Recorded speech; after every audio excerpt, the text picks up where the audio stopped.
A quick note. Amir, the founder of Audio Science Research Forum, and I are total strangers. What I'm about to talk about has absolutely nothing to do with his research. Also, I'm not trying to talk anyone out of joining the ASR forum.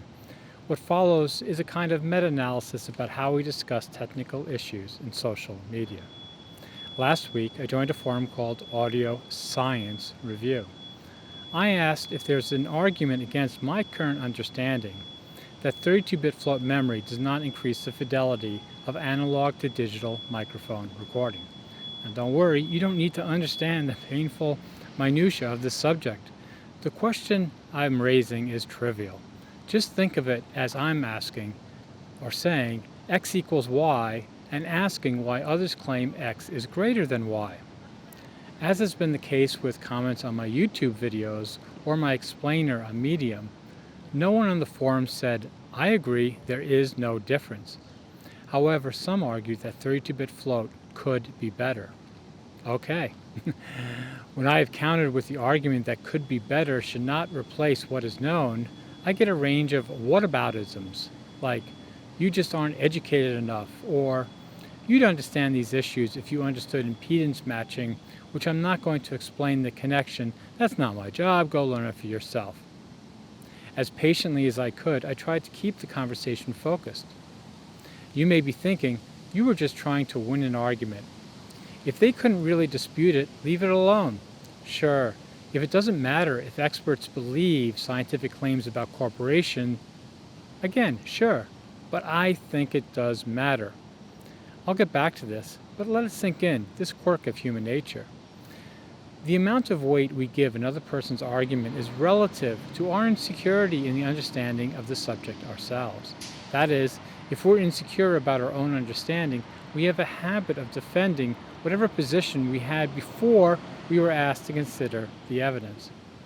My experience in the forum reminds me why propaganda works so well.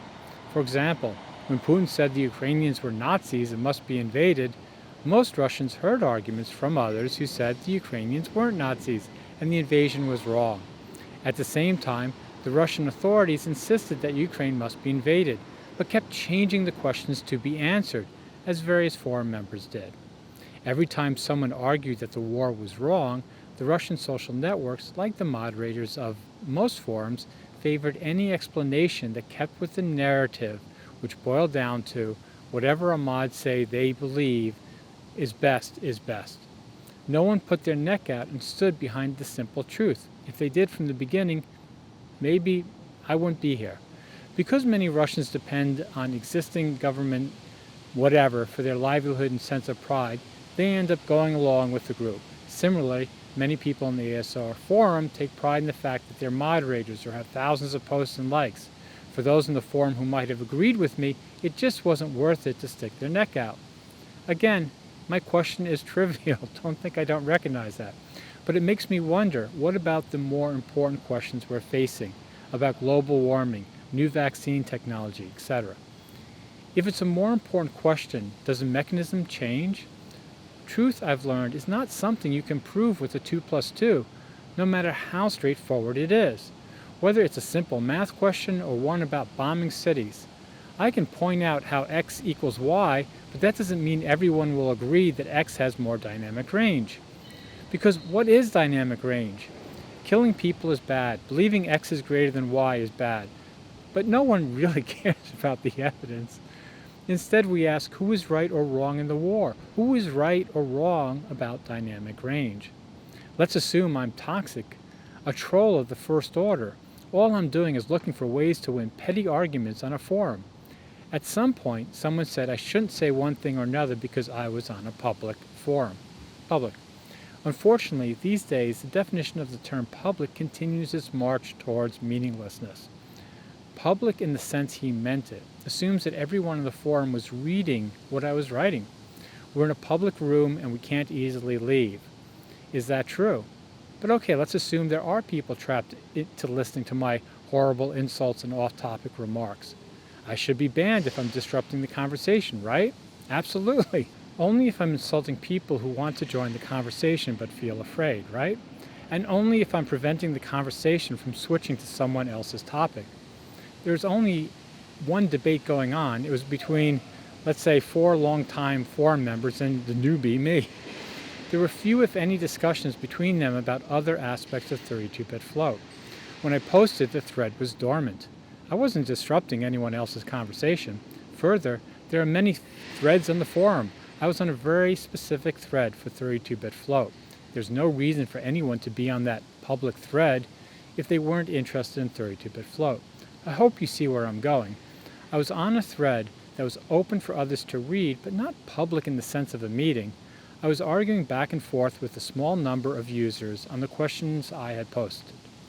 They had brought up a question of how ADCs work, which is related, and that became another hot subject. Nonetheless, all the posts were between me and a few other guys arguing against each other. I wonder, don't you wonder, why did they stay on that thread? If I was wrong, I was wrong. There were hundreds of other threads they could have conversed on. They could make up as many new threads as they wanted. So could I. But I was interested in 32-bit float. If I'm so evil, if I'm so wrong about 32-bit float and ADCs, why engage? The same argument I expect them to use against me, I ask of them. Why did you keep trying to correct a person you say just doesn't get it? Well, saying they're stupid over and over again, which is what they are essentially doing to me, make me somehow want to pick up my bags and leave with a smile? It's a simple question at every forum. Are you trying to foster a deep conversation about a subject, or are you looking to defend the status of your clique? My experience confirmed other informal experiments that I've been doing. The world has become more generally hostile to simple logical truths and hard questions. Tribalism has increased. Censorship is increasing, either through authoritative methods in Russia or passive-aggressive measures in social media in supposedly free Western nations. I know many believe I'm crazy to see a connection between obscure math and a young dead people in Ukraine, but I do. Anyway, thanks for watching, and remember, don't buy into the 32-bit float fidelity fraud. Just joking. Buy whatever you want. And if you're into audio equipment, go check out the club that doesn't want me as a member. Later.